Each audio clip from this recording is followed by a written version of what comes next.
Mecânica Quântica!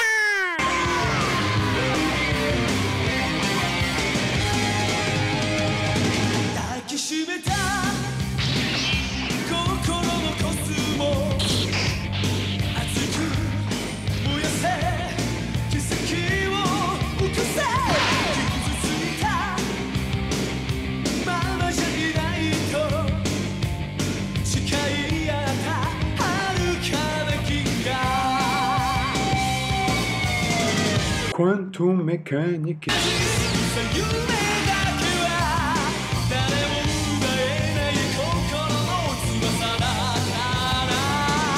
Mecânica quântica.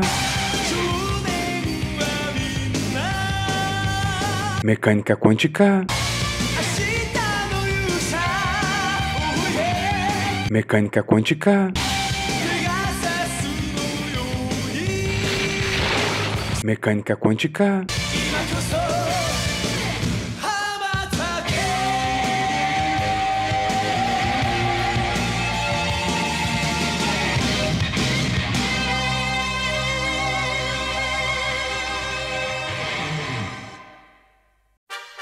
Episódio de hoje. E aí, pessoal, bora lá. Vamos continuar nossa teoria aqui do método variacional.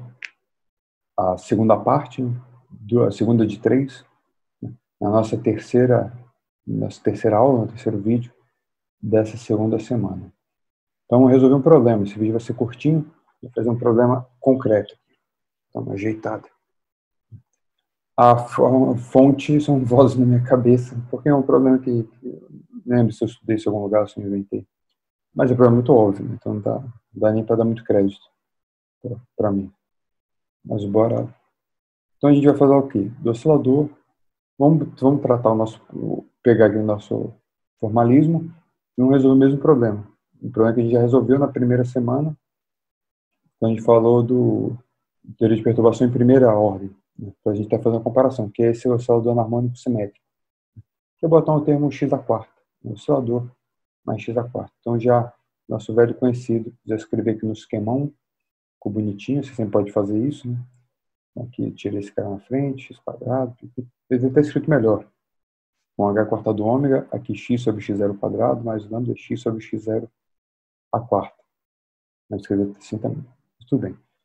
Esse aqui é o nossa escala de comprimento. O estado fundamental, lembra que a ideia é casar o método variacional com a teoria de perturbação. Então, para a teoria de perturbação, precisa do cara não perturbado. Seria esse lambda aqui igual a zero. Então, seria o oscilador. O estado fundamental do oscilador, a função de onda é essa daqui. Essa é gaussiana. Então, a gente vai tentar colocar um parâmetro contínuo aqui e para usar o método variacional. Então, digamos, melhorar essa ideia. O único parâmetro que aparece no seu estado fundamental é essa escala natural de comprimento, x0. Então, a gente tem que introduzir um parâmetro aqui. Agora aqui a gente vai começar a entender a ideia que eu comentei no final do vídeo. De certa forma que o método variacional vai você substituir esse problema por esse problema daqui, só que mexendo os parâmetros. Né? Agora a gente tem um problema, a gente pode entender que parâmetro a gente vai mexer. No caso aqui, nessa escala, ao invés de mexer no final a gente vai mexer nessa escala, né? Mas ao invés de pegar a escala, eu vou pegar, acho que faz mais sentido físico, você mexer, digamos, na frequência. Na verdade, vamos pegar um oscilador e ao invés de ser frequência ômega, a gente vai trabalhar com essa frequência ômega efetiva. Esse parâmetro contínuo eu estou chamando de beta. Eu vou chamar de beta, de propósito, eu vou chamar de alfa, né? Pela construção de chamamento de alfa, porque a ideia é que eu tinha assim, quando o alfa é zero, você recupera o caso sem parâmetro, né? Ou seria a teoria de perturbação usual. Né? Mas aqui seria fazer esse parâmetro igual a 1, né? Igual a 0. Vou trabalhar com beta. Se você quer alfa, você chama esse beta de 1 mais alfa. Então, quando alfa é 0, volta. Quer dizer assim, eu tenho um parâmetro beta, quando beta é 1, eu tenho a teoria de perturbação usual. Então, até para a gente saber, é bom saber isso para a gente depois recuperar o caso de teoria de perturbação. Então, a gente vai fazer isso. Então, se você troca a frequência por uma frequência efetiva, né, que a gente chama de beta ômega, esse beta é o que eu quero descobrir. Então, aqui, no lugar de x0, você tem, aqui como tem raiz, né, vai ser um raiz de beta x0. Volta lá. Então, nossa função de onda do oscilador, que seria o seu estado não perturbado, eu vou trocar por esse daqui. Quando no lugar de x0 eu botando isso, então fica o beta, esse beta fica um quarto aqui, porque aqui tem um raiz de beta, né? E esse cara está na raiz, então subiu e aqui ficou beta. Então, o que é isso, né? Na verdade, isso não tem nada a ver com teoria de perturbação, realmente. Isso aqui é método variacional. Mas a teoria de perturbação é o meu guia para eu ter uma função teste, porque eu não sei o que chutar. Então, esse aqui me deu um chute, e eu tenho um chute e tenho um parâmetro contínuo. Agora, simplesmente, eu aplico método variacional.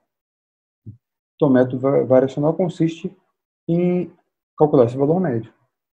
Depois disso aqui vai virar uma função de beta, achar o mínimo de beta, achar o mínimo da função. Então, achar o valor de beta que me dá o mínimo do cara. Vamos calcular. O que eu fiz aqui? Tem o método usar isso como guia à teoria de perturbação, ela te dá outra vantagem, poderia ter colocado isso no outro vídeo, mas acho que fica muito formal. Que você pode sempre fazer uma marotagem aqui. Olha, eu só reescrevi aquele cara. Então, energia cinética, o termo do oscilador, e esse cara aqui. Aqui eu inventei, eu somei isso e subtraí isso. Repara que aqui é o efetivo e efetivo. Isso aqui eu somei e subtraí. Por que eu fiz isso? Porque esse primeiro cara, ele virou exatamente o problema não perturbado, que seria o oscilador, com a frequência efetiva. Né? No lugar aqui, esse efetivo ômega efetivo é beta vezes ômega. Por isso que eu botei um índice beta aqui.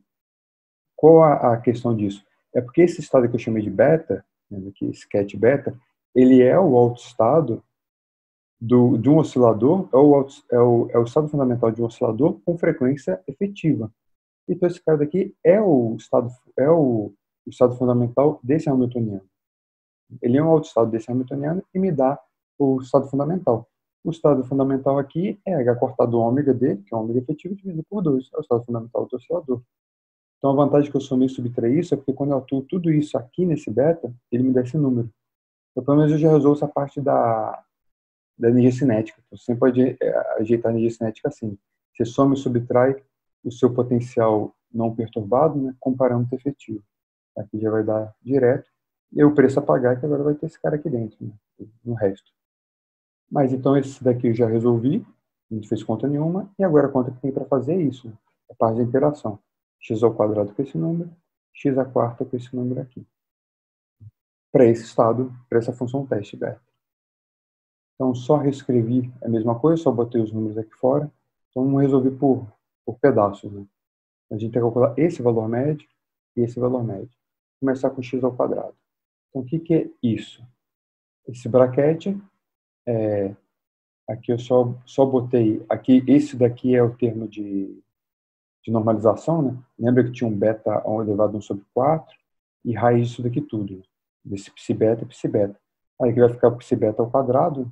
Então tem essa exponencial aqui, a gaussiana. No psi beta tinha 1 sobre 2, mas como é o quadrado 2 cancelou. E esse termo daqui, aquele fator de normalização ao quadrado, esse cara aqui na frente. Então é só calcular essa integral. Daqui para cá, a coisa que eu fiz foi essa troca de variável. Então, no lugar do U, eu botei esse raiz de beta, porque eu só peguei esse cara daqui. Né? Esse cara aqui em cima eu chamei de U ao quadrado, para ficar a gaussiana limpa. Sim? E aqui, por exemplo, então vai sair esse raiz de beta, você pode absorver aqui no dx, né? E x0 também. Então, isso aqui tudo some aqui no dx, só que você tem um x ao quadrado. Então, você tem que multiplicar e dividir por esse cara. Então, é por isso que está um x0 ao quadrado aqui em cima e um beta aqui sem raiz embaixo. Porque é esse cara daqui invertido ao quadrado. Agora é só calcular essa integral. Essa integral, se você olhar, eu vou deixar notas de funções especiais. Né? Se a gente vai usar, sempre usa, né? As minhas notinhas, você já deve estar acostumado. Se não está acostumado, é só olhar lá. Essa aqui é uma integral cai nessa categoria, né? É uma gaussiana com polinômio par. Então, isso é uma função gama. No nosso caso aqui, é o quadrado e tem a gama igual a 1. Ou, desculpa, gama igual a 1, não. Gama n igual a 1. Então, é gama de 1 mais... É gama de 3 meios. Né? Então, gama de 3 meios é gama de 1 mais meio. Então, esse é meio de gama de meio. Gama meio é raiz de π. Então, essa integral é raiz de π sobre 2. Então, só substituir aqui. Então, saiu um raiz de π, cancelou com a raiz de π aqui. dividido por 2, então esse é x0 ao quadrado sobre 2b. Acabou. Falta o outro. X à quarta. Mesma construção, né? Que é a mesma função, saiu o fator na frente, mesmo cara, a diferença é que x à quarta. Fiz a mesma troca, agora vai sair o fatorzinho, esse fatorzinho daqui, à quarta. Então o fator era x0 dividido por raiz de π elevado à quarta, então x0 à quarta e um beta ao quadrado aqui. E ficou esse carinha. Você vai usar a mesma coisa, funções especiais, só que agora eu vou botar n igual a 2. Então você bota n igual a 2, ficou gama de 2 mais meio. Então gama de 2 mais meio é 1 mais 3 meios. Não, melhor o quê? Isso, é 1 mais 3 meios, então é 3 meios de gama de 3 meios. Gama de 3 meios já calcula a raiz de π sobre 2. Então é 3 meios vezes raiz de π sobre 2. Então é 3 raiz de π dividido por 4. Então raiz de π corta, ficou 3 dividido por 4. E esse é o fator numérico que vem aqui. É só olhar lá aquela construçãozinha em termos aqui de função gama. E é a propriedade básica da função gama, né? De gama de 1 mais z, z gama de z. E gama de meio, raiz de π. Então, pega os dois resultados que a gente precisava, né? Só juntar. Voltei até reescrever aqui mais uma vez, né? Então a gente já calculou esse, escreveu, deu aqui. A única coisa que eu fiz daqui para cá, além de substituir os valores, né? Eu botei os valores, tem parênteses. Esse cara daqui é o que está no slide anterior, não vou voltar. É o valor médio de x ao quadrado. E esse aqui é o que está escrito aqui em cima, né? É x à quarta. Outra coisa que eu fiz, lembra, o que é o ômega efetivo? É beta vezes ômega. Então eu tirei o ômega aqui, esse ômega ao quadrado de evidência, então aqui é 1 menos beta ao quadrado. Esse ômega ao quadrado de evidência, aqui já comecei a fazer malandragem. Eu deixei um ômega aqui, deixei outro ômega aqui. E aqui tem um m, eu deixei aqui. Multipliquei e dividi por h cortado. Esse meio está aqui. Por que eu fiz isso? Porque essa combinação, h cortado em ômega, é x0 ao quadrado.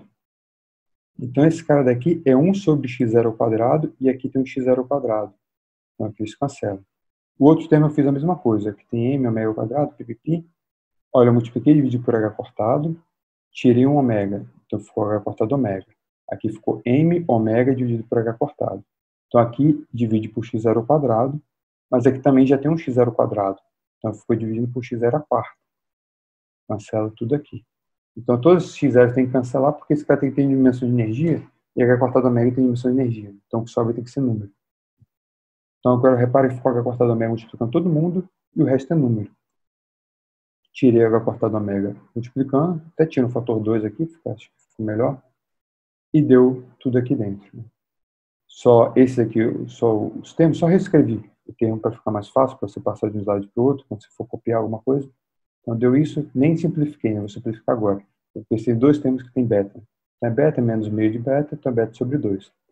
Então esse é h cortado ômega e tem essa função de beta. Só para ficar uma função que tem só número, né? Então esse fator multiplicativo eu deixei fora e esse cara vai chamar de f de beta. Então eu preciso minimizar o quem? Essa função. Então o valor de beta que dá o mínimo dessa função vai dar a melhor estimativa para o estado fundamental desse sistema, usando o teste a função teste que a gente chutou. Né? No caso, seria um estado fundamental do oscilador, só que com uma frequência efetiva, né? Que depende desse beta. Então, essa aqui, só plotei essa função aqui, fiz no matemático para lambda igual a 0,2. Só para você olhar, lembra que quando você bota beta igual a 1, você pode fazer esse beta igual a 1 aqui. Eu vou comentar, acho que no próximo. Ele vai te dar, quando você fizer essa conta, usando o teste, o estado fundamental do cara não perturbado. Então, esse é o resultado da teoria de perturbação em primeira aproximação. Você calculou, você pegou o cara não perturbado, mais a perturbação braquetada no estado fundamental não perturbado. Então, se você bota beta igual a 1 aqui, ele é o resultado do estado da teoria de perturbação. Então, bota 1 aqui, ficou 1 meio mais 1, ficou 1, né? Aqui deu 1. Então, ficou h cortado ômega sobre 2, isso aqui tudo, que é o estado fundamental do oscilador. E a correção é esse cara daqui, bota 1 aqui. Então, a correção vai ficar h cortado ômega, 3 dividido por 8, lambda aqui. Se você olhar na nossa primeira semana, a gente calculou, lembra, esse anarmônico para qualquer n, aquele resultado no final bonitão. Pega, bota n igual a 0, vai dar esse resultado, o mesmo resultado que está aqui, quando você bota beta igual a 1. Mas eu quero dizer assim, então quando você faz beta igual a 1, ele é esse valor aqui nesse gráfico. Repara que ele não é exatamente o mínimo está um pouquinho mais para cá. Então, ele é diferente. Então, o método variacional vai me dar um beta que me dá um valor menor para essa energia. E como esse valor é necessariamente maior que o real, então o método variacional vai me dar um resultado melhor. Então, como é que a gente vai achar o mínimo? Obviamente, pega a primeira derivada. Então, pelo gráfico, a gente sabe que só tem um extremo, o extremo é o mínimo. Então, não precisa analisar a segunda derivada. Se quiser, pode analisar. Então, a primeira derivada deu isso. E onde esse cara dá zero? Bota esse cara aqui igual a zero. Então, eu cortei um 2, né, porque tem 2 todo mundo, e multipliquei todo mundo por beta ao cubo. Então, ficou beta, menos 3, lambda aqui. Então, é uma equação cúbica. A equação cúbica tem raiz exata. Essa equação vai ter uma raiz real e duas imaginárias. A real é a solução disso. Mas é complicado, é feita as equações cúbicas, né? Então, só para a gente dar um negócio, um valor, eu fiz numericamente. Suponha que o termo, como esse lambda daqui é o cara que vem da perturbação, né? Ele tem que ser um número pequeno. Vamos supor que 0,1 é um número pequeno. Então, você bota aqui 0,1, joguei no computador, o matemático me resolveu essa equação cúbica, ele me deu a raiz. A raiz é isso aqui, 1,12, papapá. Então, por isso que a ideia é que o mínimo está um pouquinho depois do 1. Um valor um pouco maior. Se você quiser voltar para o alfa, né? Lembra que esse beta seria o mais alfa, então o alfa mínimo é isso daqui. Você faz alfa igual a 0, é o estado fundamental do oscilador não perturbado. Na verdade, o alfa é um pouquinho diferente do zero. Esse valor daqui que te dá o melhor resultado possível para essa função teste. Você pega e volta, né? Então, se você tem o valor de beta, volta lá na função, me deu isso. Lembra que minha energia era essa função H quarta do ômega sobre 2. Né? Então, esse daqui é o resultado, a estimativa do meu estado fundamental desse sistema, que é necessariamente melhor, se você quiser comparar, né, melhor que a teoria de perturbação. Você bota beta igual a 1 na teoria de perturbação, e para esse mesmo lambda aqui, né, aí que seria o resultado que você já tem da primeira semana, você fazendo igual a 0, ou fazendo outro slide, né, faz o beta igual a 1. Ele dá isso daqui. Repara que ele é maior. Então, é 1,075. Esse resultado é exato aqui. Esse daqui eu parei, que tem mais números. Então, repara que ele é um pouquinho maior. Então, realmente, o método variacional, obviamente, é melhor. Né? Porque esse daqui ainda é maior do que o exato e esse é maior do que esse. Então, esse é melhor do que o outro. Entendeu, né? A ideia. Então, a brincadeirinha deu essa. Se quer, no final dos contos, quer a função de onda, né? A função de onda é só voltar para aquele seu teste e substituir no lugar do beta aquele beta mínimo, que é 1 ponto, sei lá o que, pipipi, está calculado lá, para aquele valor de lambda aqui. Então, esse daqui é o seu resultado. Então, usando o método variacional, não sei quão perto esse resultado está do resultado certo, mas eu sei que ele é melhor que a teoria de perturbação. Então, ele está estimado aqui no estado fundamental para esse oscilador perturbado. Aqui, eu fiz até, vou terminar. Eu achei que até ia ser mais curto, mas tá bom. O que você pode mais ou menos imaginar que a gente fez aqui? Só para fazer um comparativo. Esse que eu fiz no gráfico do potencial. Esse linha azul contínua é esse potencial daqui. A curva é essa mesmo, tem, por isso que eu deixei até os números. Porque eu dividi aqui por h quarta do ômega e multipliquei por 2, eu esqueci, né? Mas é 2 vezes. É 2 vezes v dividido por h quarta do ômega. E essa linha daqui é x sobre x0. Então está na escala x0. Então aqui tudo é número. Então a linha azul é esse potencial para esse lambda aqui 0,1.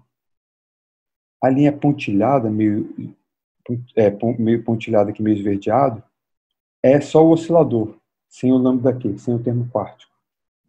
Então, quando você faz teoria de perturbação em primeira aproximação, você usa, para calcular o seu estado, a energia do estado fundamental, o estado fundamental desse potencial daqui.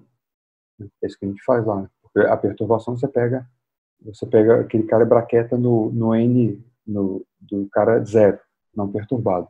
Você pega o sistema hamiltoniano e braqueta lá. Essa teoria de perturbação em primeira ordem.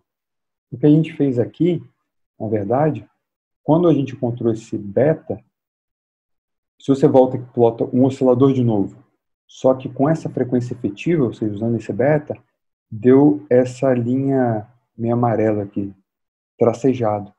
Isso aqui ainda é um oscilador, né, um parábola. Só que repara como ele é bem mais próximo do resultado do quartico. Efetivamente, esse cara, ele é exato, ele não ele é o estado fundamental exato desse pontilhado. A gente está usando ele para calcular mais ou menos a energia desse contínuo aqui. A teoria de perturbação é essa. Então, de certa forma, você está pegando essa perturbação nesse termo quartico e jogando para o x quadrado e efetivamente mudando a frequência, né? Ajustando a melhor frequência possível que me dê esse cara mais próximo. Mas repara que o alto valor, o nosso estado fundamental para o problema aqui é esse resultado que a gente calculou da conta, né?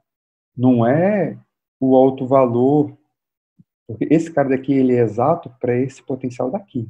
Mas se você calcular nesse potencial aqui, a energia é H cortado ômega efetivo sobre 2. Ele é autoestado desse potencial pontilhado com esse alto valor. Mas não é, então a gente está usando esse mesmo autoestado para estimar a energia desse problema aqui. Então o resultado é que a gente encontrou lá, para energia. Mas o autoestado é esse daqui. Acho que ficou mais ou menos. Coisa, pergunta. Vamos ver se você... Só para dar uma ideia meio gráfica, né, de certa forma, que você pode encarar o que é esse método variacional quando a gente junta ele meio com essa teoria de perturbação, né? Isso mais ou menos que a gente está fazendo. Ok, pessoal? Então, acho que chega, né? Então, acabamos nosso segundo vídeo. Só tem mais um vídeo, né, para acabar essa semana. A gente vai fazer um átomo de hélio. Mais ou menos a mesma construção, só que no átomo de hélio temos um núcleo e 2 elétrons. Então, um elétron interage com o núcleo, outro interage com o núcleo. Isso a gente sabe resolver. Mas um elétron interage com o outro. Esse cara seria a nossa perturbação. Então, falou, pessoal. Beleza? E até o próximo vídeo, então. Falou, tchau, fui. O próximo episódio será